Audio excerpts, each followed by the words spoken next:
సినీ ఇండస్ట్రీలోకి వచ్చినప్పుడు అంటే కాస్టింగ్ కోచ్ అనేది నిజంగా ఉండి మీకు ఏమైనా ఇబ్బందులు ఏర్పడిన సందర్భాలు ఏమైనా ఉన్నాయా? ఉన్నాయండి, ఎందుకుండవు.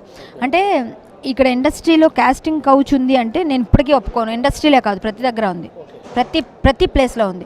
వర్క్ ప్లేస్ ఎక్కడైతే అమ్మాయిలు ఉన్నారో నన్ను చెప్తాను, ప్రతి ప్లేస్లో ఉందంటారు కదా, కానీ ఇండస్ట్రీలోకి రావాలంటే ఖచ్చితంగా కూడా కాస్టింగ్ కౌచ్ అని అంటారు కదా. దాని మీద ఇప్పుడు ప్రతి ప్లేస్లో అంటే సాఫ్ట్వేర్లు అంటారు, సాఫ్ట్వేర్లో అందరికీ జరిగే అవకాశం ఉండదు. మరి ఇంకెక్కడ చూసుకున్నా సరే అంటే, కానీ ఈ ఫీల్డ్లో హీరోయిన్ కావాలన్నా ఏదైనా చిన్న చిన్న క్యారెక్టర్లు కావాలన్నా అందమైన వాళ్ళు వస్తే ఏదో రకంగా అనే సందర్భాలు ఉన్నాయి. అది చాలా రాంగ్ అండి, రాంగ్ ఇంటెన్షన్తో వెళ్తున్నారు జనాలు. ఇప్పుడు మనకి సాఫ్ట్వేర్ వాళ్ళకి అది కామన్. కొన్ని ప్లేసెస్లో కొన్ని కామన్, కొన్ని అంటే దేశాల్లో అది కామన్. కాబట్టి వాళ్ళు ఏంటంటే ఇలా చేతులు వేసినా, ఇలా మాట్లాడినా, హగ్ చేసుకున్నా, కిస్ చేసుకున్నా వాళ్ళు ఈజీగా తీసుకుంటారు.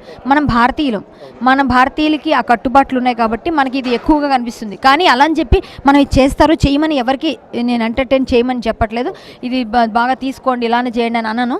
నేనేమంటానంటే మనలో ఉంటుంది ఫస్ట్. ఎప్పుడు నేను చెప్పేది మన కట్టు బట్ట, మన తాలూకు పద్ధతి, ప్రవర్తన బట్టి అవతల ప్రవర్తిస్తారు. నన్ను కూడా స్టార్టింగ్లో చాలామంది బాగుంది అమ్మాయి వచ్చిన కొత్తలో అని కొన్ని అనుకుని అడిగిన వాళ్ళు, లేకపోతే ఈరోజు నైట్ ఫ్రీ ఉన్నా ఏం చేస్తున్నారు, అలా సార్ షికార్కి వెళ్దాం, ఇవన్నీ కామన్గా అడుగుతారండి. మనం అప్పుడు షికార్ వెళ్దాం అన్నప్పుడు మనం రెడీ అండి అని వచ్చేసాను అనుకోండి, వాళ్ళు ఇంకొంచెం అడ్వాంటేజ్ తీసుకుంటారు. నువ్వు వెళ్ళకు, నువ్వు పిలిచారు, నేను వెళ్ళను, నాకు కుదరదండి, మా అమ్మ నాన్న తిడతారు, ఇంట్లో ఉన్నారండి, లేకపోతే మాకు కుదరదు, మా ఇల్లు చాలా దూరం, ఏదో వంక చెప్పు. అబద్ధం. ఇలాంటి విషయాలు చెప్పేటప్పుడు మరి ఆఫర్స్ రావేమో అనే భయం కూడా ఉంటుంది అని అంటారు. ఒకటండి, కరాటే కళ్యాణ్ ఎక్కడి నుంచి వచ్చిందండి? విజయనగరం నుంచి వచ్చింది. విజయనగరం ఇప్పుడు కరాటే కళ్యాణ్కి బ్యాక్ బోన్ ఎవరైనా ఉన్నారు ఇండస్ట్రీలో? ఇండస్ట్రీలో ఎవరు లేరుగా. నేను టాలెంట్ నమ్ముకొని వచ్చాను, టాలెంట్తోనే ఉన్నాను ఈ రోజుకి. నేను టాలెంట్ ఉంది కాబట్టి అంత డేర్గా మాట్లాడతాను నేను. అవును నాకు టాలెంట్ ఉంది, మీకుందా, రండి మాట్లాడుకుందాం డిబేట్లో. నేనేం తప్పు చేస్తే నన్ను అడగండి. నేను డైరెక్ట్గా చాలాసార్లు డిబేట్లో చెప్పాను. ఎందుకు చెప్పాను? నేను టాలెంట్ నమ్ముకునే ఉన్నాను. ఇంకోటి కరాటే నేర్చుకున్నాను కాబట్టి మిమ్మల్ని ఎవరు అనలేదేమో అని కొంతమంది క్వశ్చన్ చేస్తారు. కాదు, నేను అమ్మాయిని, నేను కరాటే వచ్చిన అమ్మాయిని కాబట్టి అమ్మాయిని ఎవరైనా ఒక విధంగా చెప్తానండి, అందవికారైనా కూడా అమ్మాయిని వదలరండి జనం. అది అలా ఉన్నారు, పరిస్థితి అలా ఉంది. ఎవడో ఒక విధంగా ట్రై చేస్తారు. ఏముంది, వాళ్ళకి ఒక ఫీల్ ఉంది. ఆ ఫీల్ ఒక టైం కోసం వాళ్ళు ట్రై చేస్తారు.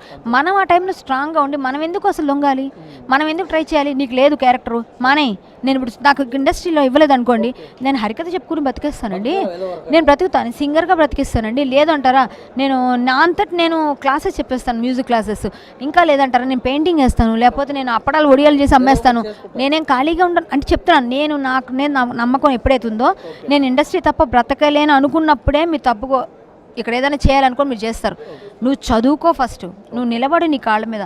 సైడ్ ఇంకోటి ఏదన్నా నువ్వు ఏదో ఒకటి నేర్చుకో. పెయింటింగ్ వేయగలవా, కుట్లు అల్లగలవా, అల్లికలు చేయగలవా, ఏం చేయగలవు, ఏదో ఒకటి చేసుకో. నీకంటూ ఏదో ఒకటి నీ ఓన్ క్రియేషన్ ఏదైనా ఉండు. అప్పుడు నీకు జాబ్ ఉన్నా నువ్వు అలా ట్రై చేయి. దొరకలేదు వెళ్ళిపో. అప్పుడు ఎవరు అడుగుతారు నిన్ను?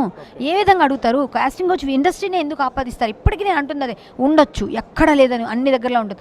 మనం ఓకే అండి అవసరం వస్తుంది కదా, అవకాశం వస్తుంది కదా అని అలాగేనండి మీరు ఎప్పుడు రమ్మంటారు అని అడిగామనుకోండి, ఆటోమేటిక్ ఇవాళ సాయంత్రం నేను రెడీగా ఉన్నాను, ఫ్రీగా ఉన్నాను, రండి అంటాడు ఆయన. మనము నేను కొంచెం బిజీ ఉన్నాను, నాకు కుదరదండి, మా ఇంట్లో ఒప్పుకోరండి, ఇలాంటి ఇంట్రెస్ట్ లేదండి, నాకు క్యారెక్టర్ లేకపోయినా పర్వాలేదు అన్నది కన్వే చేయండి. మీరు ఏ పని పర్లేదు, మీరు క్యారెక్టర్ అయిపోతే నాకేం కాదు, పర్వాలేదు వదిలేయండి అని కన్వే చేస్తే ఆబ్వియస్లీ ఆటోమేటిక్గా వాళ్ళకి అర్థమవుతుంది. నేను ఇప్పటివరకు అలానే ఉన్నాను. నన్ను స్టార్టింగ్లో నేను చెప్పాలి అంటే నన్ను ఒక మహానుభావుడు 1 year బాండ్ రాయమన్నాడు. నేనేం చెప్తే అది చేయమన్నాడు.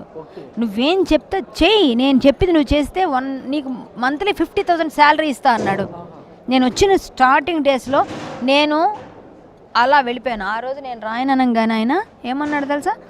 ఈరోజు నైట్ మా ఇల్లు మీరు ఖాళీ చేసి వెళ్ళిపోండి అన్నాడు. వర్షాలు వరదలు జూన్లో మా గణపతి కాంప్లెక్స్ మునిగిపోయింది. ఎక్కడికి వెళ్ళాలి తెలియక మా చుట్టాల ఇంటికి నేను తార్నాకాలో 600 రూమ్ రెంట్కి ఒక 2 రోజులు వాళ్ళ ఇంట్లో ఉండి తీసుకున్నాను. నేను ఎన్నో కష్టాలు పడ్డాను. అప్పుడు నేను వాళ్ళు చెప్పినట్టు బాండ్ రాసేస్తే నేను అదే రోజు అలా ఉంటే నేను ఈరోజు ఈ మాట చెప్పను ఇంత డేర్గా. ఆయన ఉన్నాడు ఇండస్ట్రీలో, బట్ ఫేడ్ అవుట్ ఉన్నాడు. కానీ చెప్తున్నా నాకు అవసరం లేదు. నేను బాండ్ రాసేసి నేను ఆ రోజు డబ్బులు తీసేసుకొని వెళ్ళిపోతే నైట్ పంపించేశారు నన్ను. నేను మా మావయ్య మా అమ్మ అందరూ వచ్చి వెళ్ళిపోతాం మనకు వద్దు ఇవన్నాను. నేను ఇక్కడ వచ్చా, నాకు ఎందుకో స్వామి నాకు చెప్తున్నాడు ఇక్కడ ఉండమని అనిపించింది. నాకు 6 సెన్స్ పనిచేస్తుంది. నా మీద నాకు నమ్మకం ఉంది, చేశాను.